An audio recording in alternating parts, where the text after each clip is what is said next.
ইন্নাল হামদালিল্লাহ ইন্নাল হামদালিল্লাহ ওয়াসসালাতু ওয়াসসালামু আলা রাসূলিল্লাহ ওয়া আলা আলিহি ওয়া আসহাবিহি ওয়া মান ওয়ালা।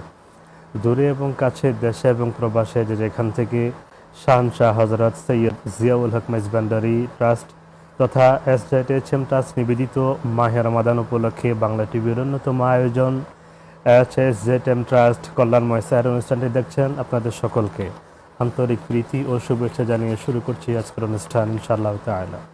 সুপ্রিয় দর্শক শ্রোতা, আমরা প্রতিদিন এক একটি নিত্য নতুন বিষয় নিয়ে আপনাদের সামনে উপস্থিত হই। আজও তার ব্যতিক্রম নয়। আজ আমরা আপনাদের সামনে আলোচনা করব পিতামাতার প্রতি সন্তানের দায়িত্ব এবং কর্তব্য। আজকের গুরুত্বপূর্ণ বিষয়টি নিয়ে আলোচনা করার জন্য স্টুডিওতে উপস্থিত হয়েছেন দেশের প্রাজ্ঞযোগ্য ওলামায়ে কেরামগণ। আসলে আমরা ওনাদের সাথে পরিচিত হই। আমার ডানে যিনি উপস্থিত হয়েছেন জয়মণ্ডপ পীর সাহেব বাড়ি দরবার শরীফের সম্মানিত খতিব জনাব মাওলানা মুফতি খাজা নিজামুদ্দিন সাতপুরি সাহেব। আসসালামু আলাইকুম ওয়া রাহমাতুল্লাহি তাআলা ওয়া বারাকাতুহু ওয়া মাগফিরাহ। আমার বামে যিনি উপস্থিত হয়েছেন ছাগলনাইয়া রওশন ফকির দরবার শরীফ দাখিল মাদ্রাসার সম্মানিত সুপার মাওলানা মোহাম্মদ মনজুর মাওলা সরদার। আসসালামু আলাইকুম ওয়া রাহমাতুল্লাহি ওয়া বারাকাতুহু। আমার সামনে যিনি উপস্থিত রয়েছেন শ্রীপুর ইস্কান্দারি আলী মাদ্রাসার সম্মানিত আরবি প্রভাষক আল্লামা মাওলানা এটিএম মঈনুদ্দিন সাহেব। আসসালামু আলাইকুম ওয়া রাহমাতুল্লাহি ওয়া বারাকাতুহু। মুহতারাম, আপনারা কেমন আছেন? আলহামদুলিল্লাহ, আপনি ভালো আছেন? আলহামদুলিল্লাহ। প্রিয় দর্শক শ্রোতা, খুব গুরুত্বপূর্ণ একটি বিষয় নিয়ে আপনাদের সামনে আমরা উপস্থিত হয়েছি এমন একটা সময়ে, এমন একটা ক্রান্তি লগ্নে, যে সময় আমার দেশের মানুষও পশ্চিমা বিশ্বের মতো তাদের মা বাবাদেরকে বৃদ্ধাশ্রমে পাঠানোর প্রথা রেওয়াজ শুরু করে দিয়েছে বাংলাদেশেও। আমরা চাই প্রতিটা মা বাবার বৃদ্ধ বয়সে স্থান হোক তাদের আপন ঘরে, আপন নিধি, বৃদ্ধাশ্রমে নয়, অবহেলায় নয়, রাস্তাঘাটে নয়, আপন জায়গায় যেন তারা বসবাস করতে পারে। এই বিষয়ে সন্তানের অনেক দায়িত্ব রয়েছে মা বাবার প্রতি। যেমনিভাবে মা বাবাও দায়িত্ব পালন করে একটা সন্তানকে লালন পালন করে বড় ফসল দিয়ে শিক্ষা দীক্ষা দিয়ে, তেমনিভাবে সন্তানের কিছু দায়িত্ব থাকে। মা বাবা যখন বার্ধক্যে উপনীত হয় তাদের প্রতি দেখাশোনা, দেখভাল করা, লালন পালন করা, এই বিষয়গুলো নিয়ে আমরা সরাসরি আলোচনা শুনবো। চলে যাচ্ছে আমাদের বিজ্ঞ আলোচক মহোদয়ের নিকটে। সর্বপ্রথম শুনবো আল্লামা মুফতি খাজা নিজামুদ্দিন সাতপুরি সাহেব আপনার নিকটে। আসলে মা বাবার খেদমতের বিষয় ইসলাম কি বলে? নাহমাদুহু ওয়া নুসাল্লি ওয়া নুসাল্লিমু আলা রাসূলিল কারীম, আম্মা বাদ। আউযু বিল্লাহি মিনাশ শাইতানির রাজীম। বিসমিল্লাহির রহমানির রহিম। ওয়া কাদা রাব্বুকা আল্লা তা'বুদু ইল্লা ইয়্যাহু ওয়া বিল ওয়ালিদাইনি ইহসানা। আল্লাহ রাব্বুল আলামিন আহকামুল হাকিমিন পবিত্র কোরআনুল হাকিমের মধ্যে ইরশাদ করেছেন পিতামাতার সাথে সদ্য ব্যবহার করার জন্য। ইসলাম বলে যে পিতা মাতার সাথে সুন্দর ব্যবহার করো, তাদের সাথে নরম সুরে কথা বলো, তাদের সাথে আদব সহকারে তাদের নিকট নিজেকে প্রেজেন্টেশন করো। কিন্তু আল্লাহর নবী মুহাম্মদ রাসূলুল্লাহ সাল্লাল্লাহু আলাইহি ওয়াসাল্লাম কাছে একজন লোক এসে জিজ্ঞাসা করে, ইয়া রাসূলুল্লাহ, বেশি হকদার কে মাতা পিতার মধ্যে? তখন আল্লাহর নবী বললেন যে তার মা। তারপর আবার বললেন তারপর কে? তারপর নবীজি বললেন মা। আবার বললেন তারপর কে? নবীজি বললেন মা।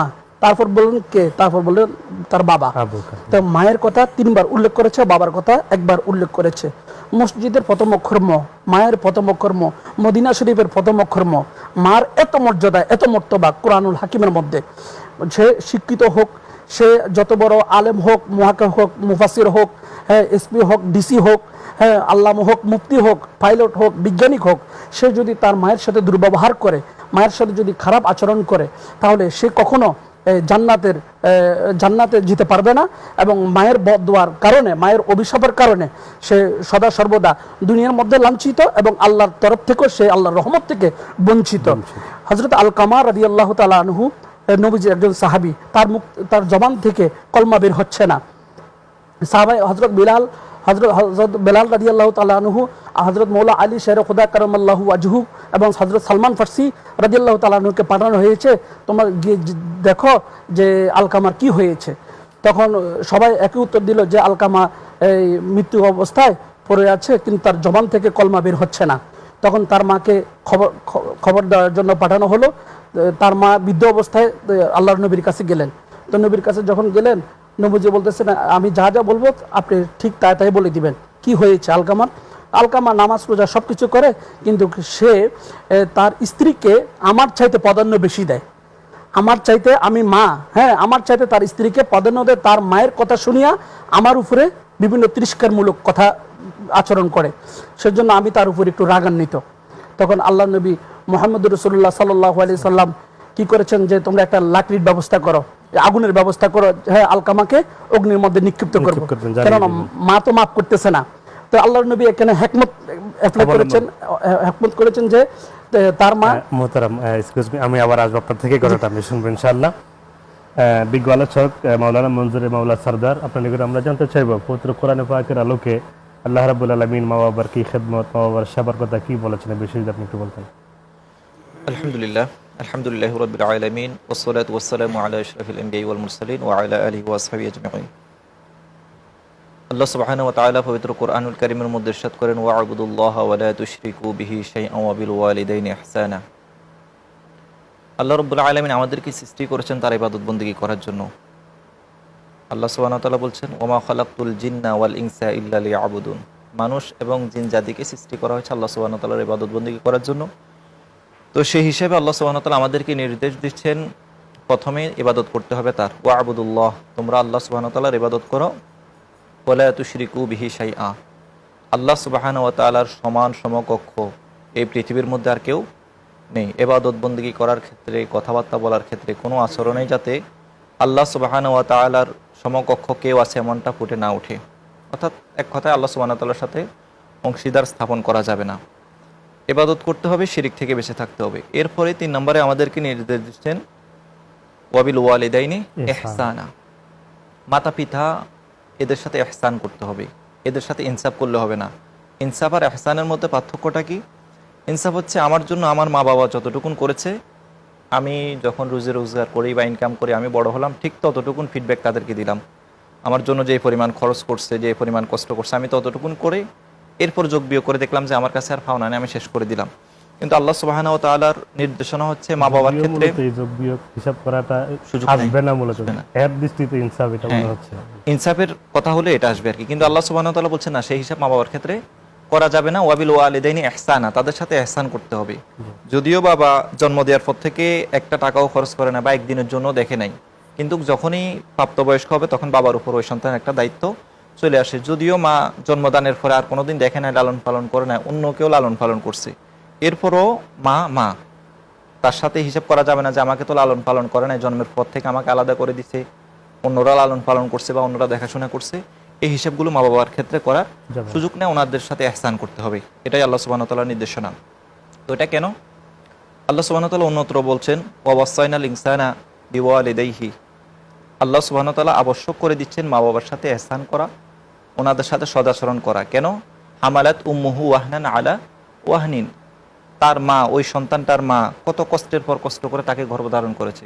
ওয়াফিসালুহু ফি আমাইন, 2 বছর ধরে বুকের দুধ পান করিয়েছে। তাহলে এই কষ্টগুলোর কথা আল্লাহ সুবহানাহু ওয়া তাআলা সবচেয়ে বেশি জানেন।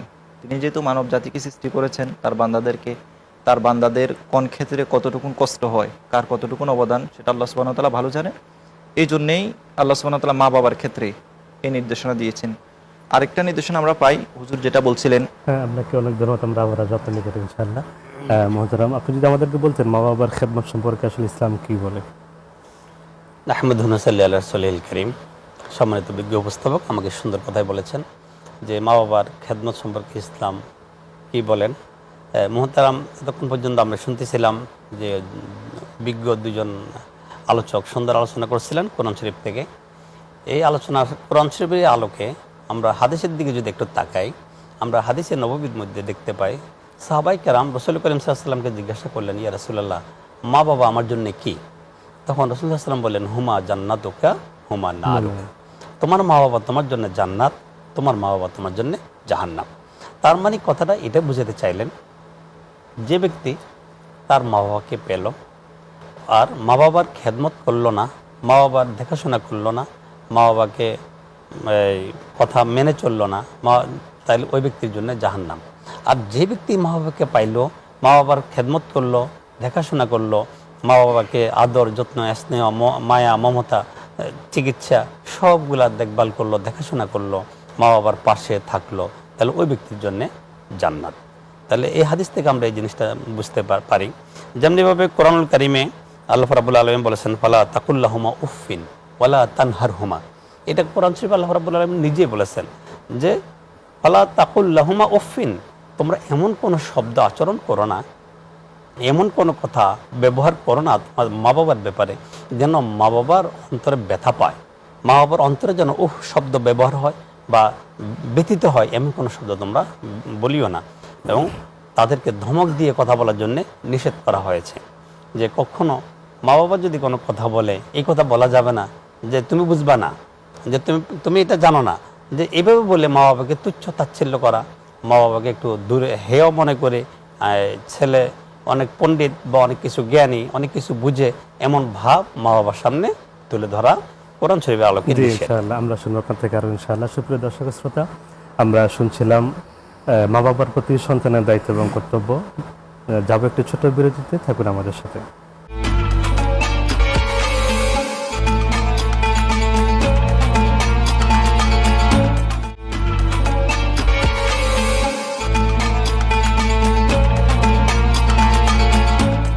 সুপ্রিয় দর্শক শ্রোতা, বিরতির পর আবারও ফিরে এলাম আজকের অনুষ্ঠানে।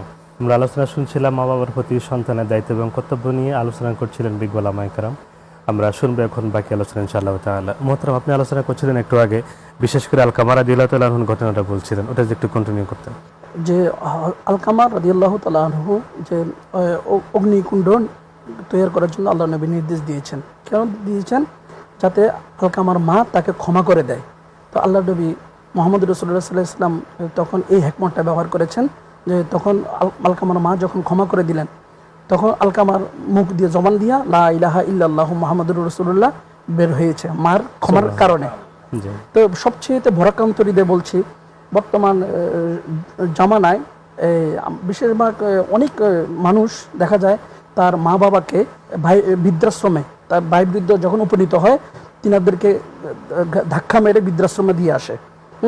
এ ধরনের একটা মন মানসিকতা সংসারের মধ্যে দেখা যাচ্ছে, কিন্তু এটা তো ইসলাম কখনো সমর্থন করে না।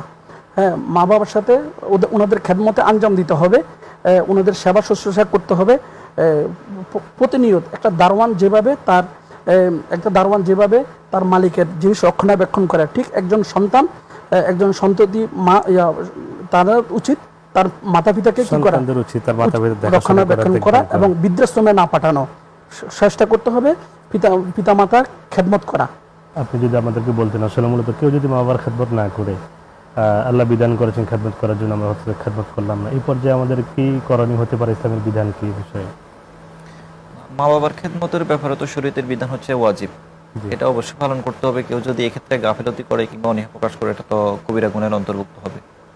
তো ওনাদের ব্যাপারে আল্লাহ সুবহানাহু ওয়া তাআলা যে নির্দেশনা দিয়েছেন, হুজুর বলছেন ফালা তাকুল্লাহুমা উফফিন, তাদের সাথে এমন আচরণ করা যাবে না যাতে করে তারা উফ শব্দ ব্যবহার করে।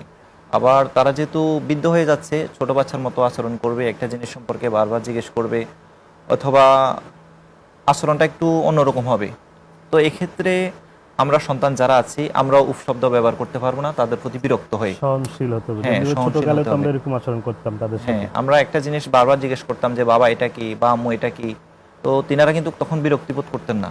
তিনারা বারবার বলতেন যে এটা ছাদ, আবার জিজ্ঞেস করতাম কিছুক্ষণ পর আম্মু এটা কি, এটা ছাদ। 2 মিনিট যাওয়ার পর আবার জিজ্ঞেস করতাম আম্মু এটা কি, ছাদ। 3 বার 4 বার যতবার জিজ্ঞেস করতাম, মা বাবারা কিন্তু খুশি হতো। তো সেই মা বাবাগুলো যখন বৃদ্ধ বয়সে যায়, তখন তারা স্মৃতি লোপ পায়।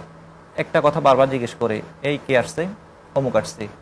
2 মিনিট পর আবার জিজ্ঞেস করতেছে, এই কে আসছে, অমুক আসছে। তৃতীয়বার পরে আমরা কিন্তু রাগ হয়ে যাই, উফ একটু আগে না বলছি, এতবার বলো কেন, বা এতবার জিজ্ঞেস করো কেন। এই শব্দগুলো ব্যবহার করা যাবে না। ফালা তাকুল্লাহুমা উফফিন, তারাও যাতে তোমার কোনো আচরণে উফ শব্দ ব্যবহার না করে, আবার তাদের কোনো আচরণে তোমরা উফ শব্দ ব্যবহার করতে পারবে না।